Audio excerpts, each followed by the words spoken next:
बहुत समय पहले की बात है। इसी गांव में 6 अंधे आदमी रहते थे।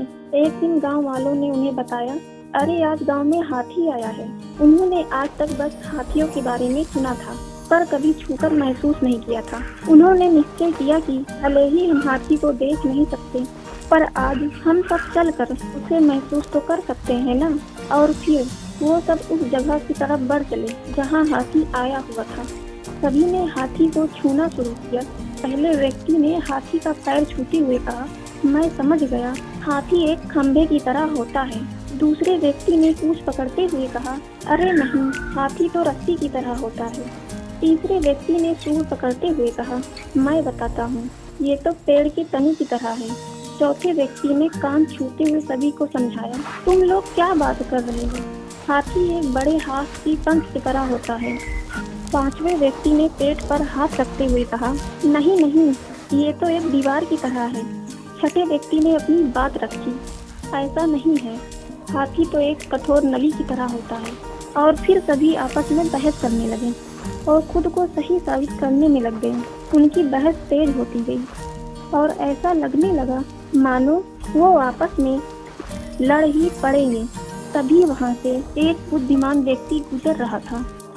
वह रुका और उनसे पूछा, क्या बात है, तुम सब आपस में झगड़ क्यों रहे हो? उन्होंने जवाब दिया, हम यह तय नहीं कर पा रहे हैं कि आखिर हाथी दिखता कैसा है। और फिर बारी बारी से उन्होंने अपनी बात उस व्यक्ति को समझाई। बुद्धिमान व्यक्ति ने सभी की बात शांति से सुना और बोला, तुम सब अपनी अपनी जगह सही हो।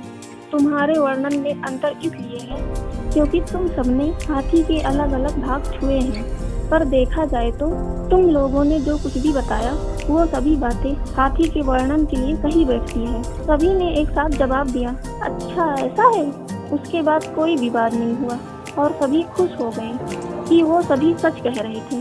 दोस्तों, कई बार ऐसा होता है कि हम अपनी बात को लेकर अड़ जाते हैं कि हम ही सही हैं और बाकी सब गलत हैं।